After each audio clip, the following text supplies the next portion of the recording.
Hey guys, welcome back. Thanks for watching that break. So aLive versus Hush is available, and because we don't want to get caught in the trap of waiting forever for a game like we did last time, I will happily cast this series. Hush is not a bad player by any means, but if Hero can't beat aLive, I don't know how a Hush is planning to do it. Although in Hero's defense, he didn't go Adept Phoenix, so he chose not to get a free win, I suppose. He chose wrong. Yeah, we were just looking at YouTube stats by the way during the break. I want to share this with you guys. I think this is hilarious. So, these are public stats, of course. I'm just showing you from the dashboard. And this is dumb. Like this makes me question like where do you go with StarCraft 2? Because here we go. Rifkin versus Jesse at the Ting Finals has almost as many views as Gumio versus Neeb as the grand finals for the tournament, but it has like twice the amount of likes and like 5 times the amount of comments on the video. So it's always so hard reading these metrics. You're like, oh yeah, we feel really good and solid. We put on an amazing tournament. We did this thing, like great for the fans. And then like the 2 biggest matches that come from this are fucking Snoot versus Neeb in the semifinals, which by the way has like 2,000 views. What? And then me versus Jesse. Like statistics on views don't matter because it's all about likes, dislikes, and comments. So it's like, on one hand, part of me is a little bit, like a bit of ego, say, hey, it's cool. People want to watch me play. That's not so bad. But the other, it's like, why don't you guys, more of you, want to watch Gumiho and Neeb? So, I actually think it's kind of simple, especially like thinking back to Red Bull days. People want what isn't happening all the time, and if all the time it was Rifkin versus Jesse, people would want Gumiho versus Neeb. I suppose that's true. It is a one-off thing. You don't see casters play that often. Yeah, that's why I feel like Red Bull's Archon mode tournament was cool the first day. The second day, I was already over it.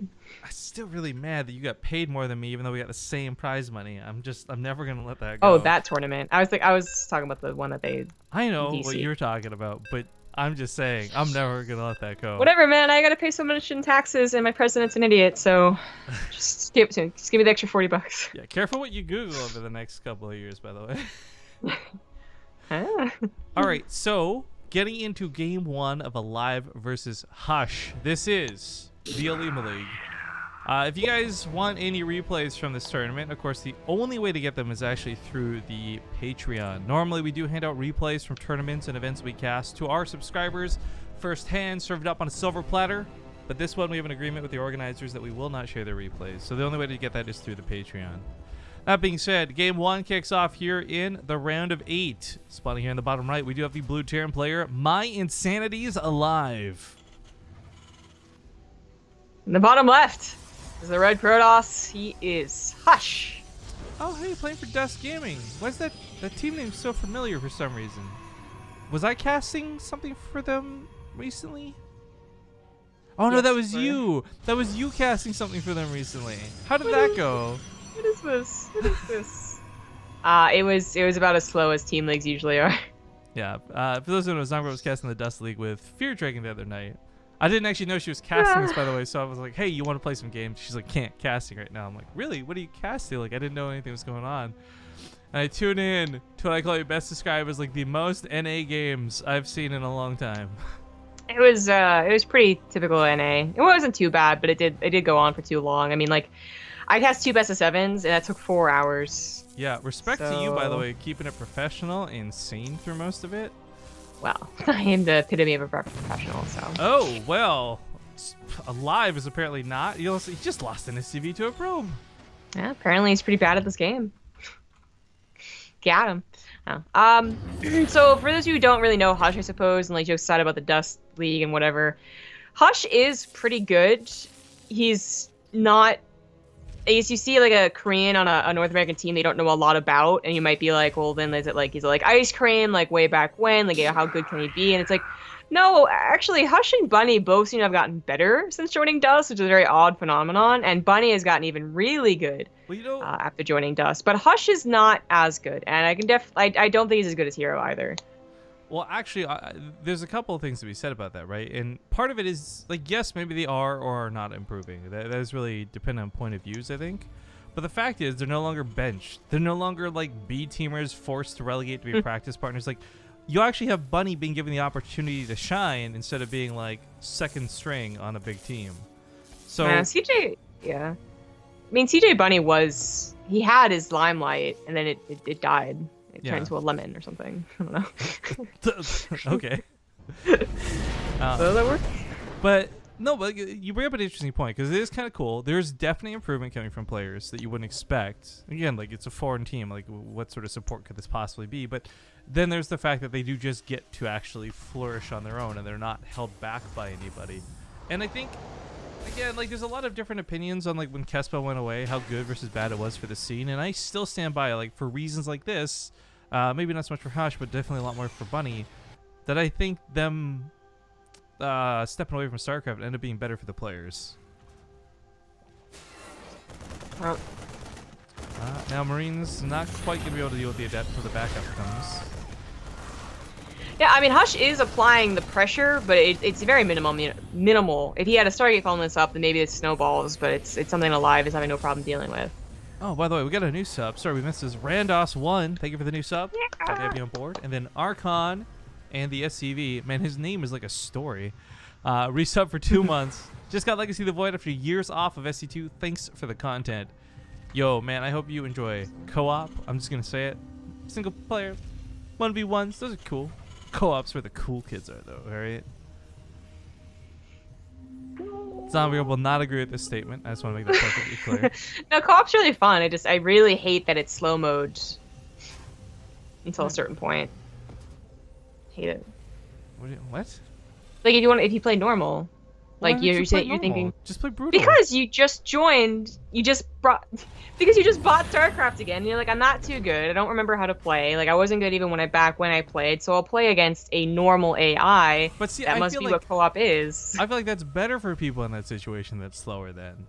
Like if you play on normal, that you only have like slower game speed as opposed to like fastest game speed. I feel like this Raven. It could kill it if it really wanted to. Yeah, I love that FU turret. Actually, as silly as this was, that was actually a really good denial though, because Hush did not get any scouting into aLive space to see what was going on or timings or anything like that. So, well, normally that Raven's better off like harassing. I think in that instance, that was a really good auto turret. Hush is doing something kind of interesting too. He's going for like a 2-base build here, not a quick third, with Resident Glaives and a Warp Prism, not a Stargate. So it's actually kind of wonky. If the Raven just even sees it, forget the auto turret, just seeing this alone is going to be huge. Now he knows that there's an attack coming to the main, positions the Cyclone ahead of time. That won't kill a Warp Prism, but, you know. Yeah, well, auto turret, maybe it will. Yeah, actually, the auto turret will lock this down and make sure this doesn't get too out of hand, which is nice. Adepts do transfer through, but it's a hell of a lot of Marines. Transferring into that would be bad news. I mean, I like Hush's third behind this a lot, and aLive did scout it, but I feel like committing to an attack right now would not go well for him. It's not. Opportunity kind of missed, and that is unfortunate because I feel like Hush, what he did was supposed to be a surprise, and if it doesn't surprise a Terran, it's actually kind of bad. So he was on top of this. I don't know what just happened. But Cyclone brought out of position. Raven brought away. I guess auto turret and maybe this Viking can clean up the Warp Prism. But the Adepts are still going to maybe be an issue. Auto turret, please. Yeah. Well, the wall's at the front, so this is never going to snowball. But this is something that Hush needed to do, because if he really just couldn't do anything at all... Oh, no. He loses the Warp Prism. It's going to die for sure. The Viking, even not microed well, should be able to finish it. Yeah. But it's still... Yeah. It actually distracted aLive a little bit, so his sim is like the tiniest little bit late. He felt the necessity to get a tank before sim even. It's got like 12 workers, almost. Like that... That shouldn't have happened. You're right. It should not have happened. Stim probably could have been faster, and aLive did definitely mess up versus this. And this is something that I really feel if he did it, if Hush was just as denied as we thought he was going to be, Hush would have been in a terrible position because honestly, like he doesn't have Phoenix Adept. He has mass gateway units with OK upgrades, which has an even shorter lifespan in my opinion than Phoenix Adept. You know, so I was like really worried for aLive's follow-up push, but this again does not have Stim. It's not even going close to Stim. And it feels kind of like, well, I got the units, I should try. I'm not sure it's going to work. Ooh, medevac gets caught. That's kind of frustrating. But more frustrating is, of course, the Liberator is set up in the main with nothing to really deal with it. The entire army's out here in that pylon. Even if it gets overcharged, I think the Liberator should just be able to shuffle out of range pretty easily. So it was really nice for Hush to get those like 12 workers almost earlier. 8 probes go down for equally no reason, I'd say. Kind of, yeah. A bit of a, it's not the perfect game we've ever seen, but it is still an interesting one as aLive kind of dodges out Hush's army and not something that's not supposed to happen. And it's probably gonna get the third base, easy peasy, but then Hush is gonna try and break aLive's natural, which I think he could do. Oh, no, he chose to pull back. Yeah, I mean, this is a scary thing to give up your third, but I don't know, turning around. I mean, I guess there's no medevacs. There's not really a nice exit strategy, but 3 auto turrets almost, I feel like, means you could actually take a fight here.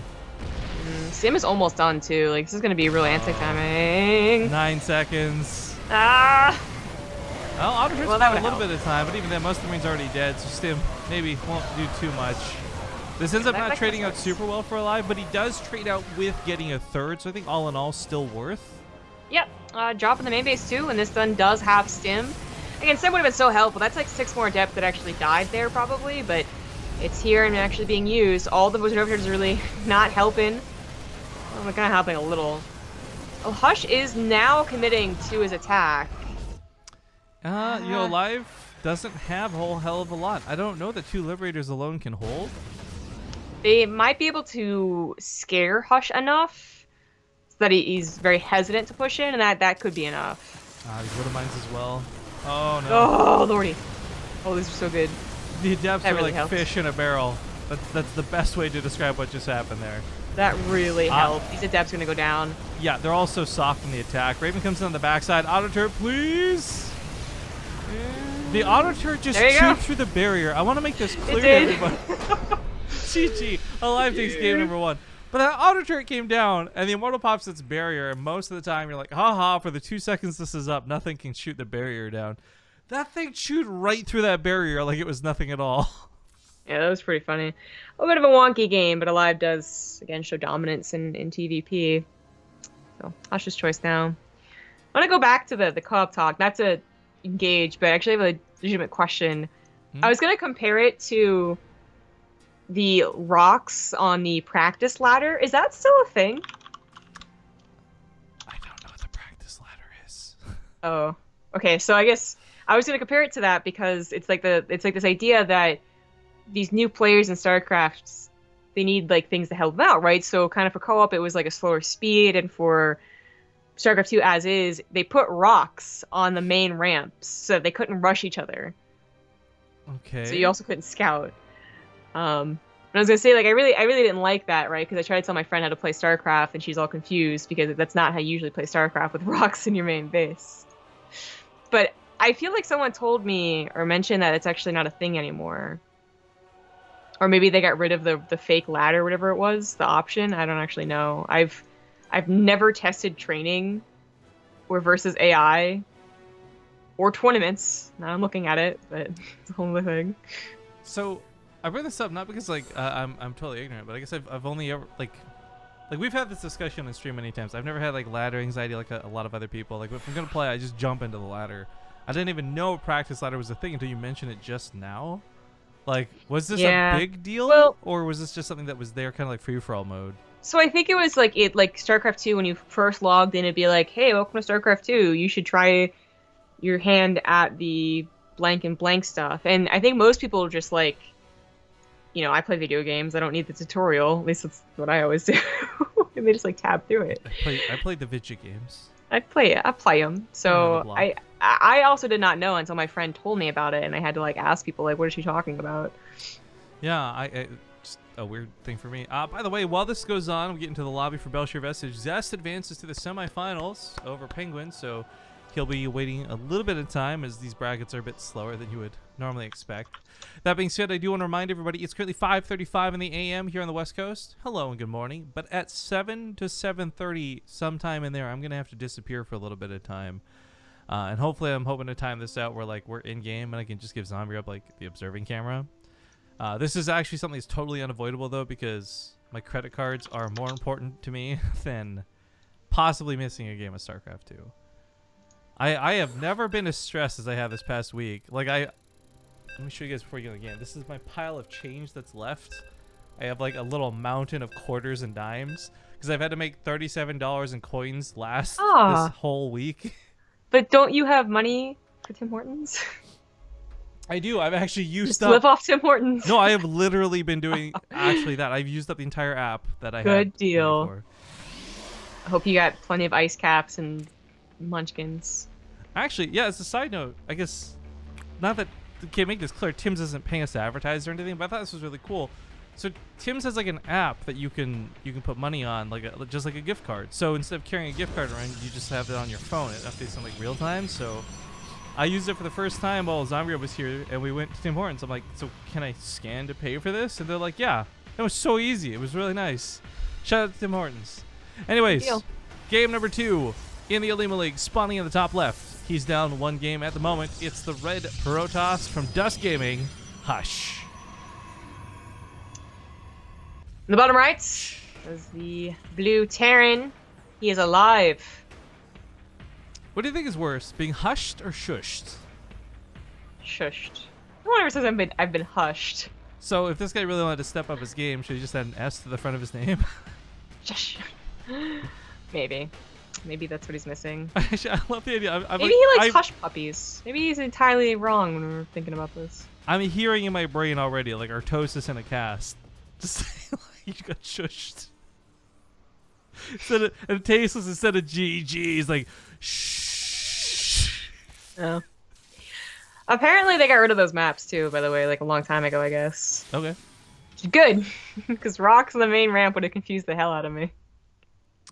Especially, oh my god, can you imagine that combined with the fact that they took off the default to let you click on your opponent's buildings?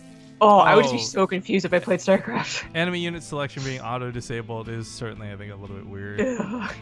But this is just a comment chat, but I'm wondering if you'll understand this reference. T3, D3 cases. I don't know why, but Zombie Up always made me think about Robin Scherbatsky, but mostly for her mentality. Do you know who that is? Is that from... No, I don't know who it is. Well, let me ask you, do you like going to the mall? Not really. Okay, then she's definitely not Robin Scherbatsky. Well, who is she? She's the Canadian, once pop star, known as Robin Sparkles, with the hit single "Let's Go to the Mall Today" from the fictional TV show How I Met Your Mother. Okay, that's what I thought she was from. Because I remember hearing Robin, I remember hearing Canadian, and there's like that joke where they're so let her go back to Canada or whatever, I forget. But... Also, mad respect to Zombie Grub, but Robin Scherbatsky's like a million times hotter, okay? I've seen her. I know what she looks like, and I'm not gonna say that I am hot. I don't think that, but I actually don't think that she's that hot. Maybe like twice as hot, okay? But like a million? I feel like, actually, I don't remember her real name, but the actress who plays her, to get really judgmental here for a second, it's not like you look at her and you're like, oh yeah, what a sex object. But I look at her, I'm like, she'd make a great girlfriend, I think, you know? Like, that's someone I'd want to bring home to my parents. Oh, okay. Okay. Totally. My voice is getting... Hang on. I guess at the time of saying that, some people in chat are saying my voice is low. I'm wondering if I kicked out a chord or something. So, if my voice volume right now is fine, please type 1 in chat. If it's no good, press 2. This will be the awesome test to find out whether my voice is cut out. Is it fine for you? Yeah, I didn't notice any difference. All right. Neither did I. I mean, the levels look the same, but, you know, that's 3 people on stream who said something, so I'll keep an eye on that, guys. Have you ever actually had hush puppies? Yeah, you made me try them at was Disneyland, right? Those were beignets, weren't they? Oh, maybe then. What are hush puppies? So they're a southern food that I honestly keep forgetting what they are. So, because I keep getting confused with like jalapeno poppers. I feel. I'm like googling hush puppies. I'm tabbed out of the game right now. Oh no, I've definitely never had these before. Cornmeal-based batter. Okay, that's what I thought they were. Yeah, but for some reason I always get confused. They're like really gross versions of Timbits. They're not donut-y at all, but I see where you're going. Yes. Oh, that's what it looks like to me on like Google. They're not donuts, no. Because they're made out of cornmeal, which is very not sweet, not donut-y. But anyways, it's like cornbread. Whatever. Anyways. Now I kind of want some, but oh well. Yeah, I gotta move to the south, even more south than I already am. I love aLive. I love him for his eyes. I know he's got glasses, but his vision is perfect because of it. And Game 1 shuts down the Observer. Game 2 catches it with 3 Marines in the middle of the map. I will tell you, Hush may or may not be a good player, Hush. but the fact that he doesn't know what aLive's doing, like, it's like a Zerg player suddenly not having creep. You just don't have that vision that you're so used to having against other players. I feel like Hush looked at that last game and was like, you know what? I didn't make enough adepts. Going 2 base all in. Well, I Got, mean, like, it's half the equation. Eight gateways. You got to go for the Phoenix too, right? Not just the adepts. Well, that doesn't mean it's... Well, yeah, but he's going for an all-in, right? You don't usually Phoenix Adept all-in. Well, on 3 bases, I guess you do. Well, you know what? Whatever. It's 2 bases. War Prism is available, and aLive did not manage to see that, so it's going to be a base trade. aLive doesn't have a wall at the natural, so that's going to be forfeit here. I mean, it's a base trade, but it's an unwinnable base trade if that's what it comes down to. Like, again, Terran can just lift their buildings if it gets too Yeah, crazy. There's win. no anti-air whatsoever, so a Liberator could potentially eventually hold. I wouldn't mind sucking it much, unless... Oh, no, splash damage. Oh, it kills the Observer. Not bad. Getting combat shields is kind of useful. Eventually, like, it could be that this army comes back to try and defend, which I'm not sure it should. It gets the natural, but doesn't know what tech is hiding in the main base, and, well, now Hush could afford to go for a Stargate and ensure his victory. Liberators, though. Liberators. Gonna be able to save his base. Can't save the SCVs. One was okay. One of mine is actually getting some real choice hits on a lot of these units. He's trapping the Adepts in with him. He's on 1 SCV. This is such a weird predicament, because if aLive cleans this up, his army's so good that it could just go across the map and win. Especially with 2 Liberators, right? But on the other hand, it's 2 SCVs, right? Like, you've got no money. Well, I guess aLive wins. Mule's got to carry him through this. Well, you know, he actually, yeah. I mean, I thought Hush wouldn't be able to make enough Adepts off of 1 base, but I guess he can. War Prism 2, even a Natural Nexus? Alright, then. So I had forgotten whether 1 or 2 was good or bad. Thanks for reminding me. I tried to tell you 1 was good. Okay. So this leaves us in a really weird spot, though. I think that the Liberator has potential to get kills. There's certainly some holes in where the pylons are set up, but generally speaking, like, I'm actually impressed with the amount of economic damage Hush did. Bless you. Ah. Oh my god, it's a third sneeze. Oh shit. Yeah, I know. I'm not doing so good with the sneezes here. Luckily, smart guy Rifkin bought some Claritin.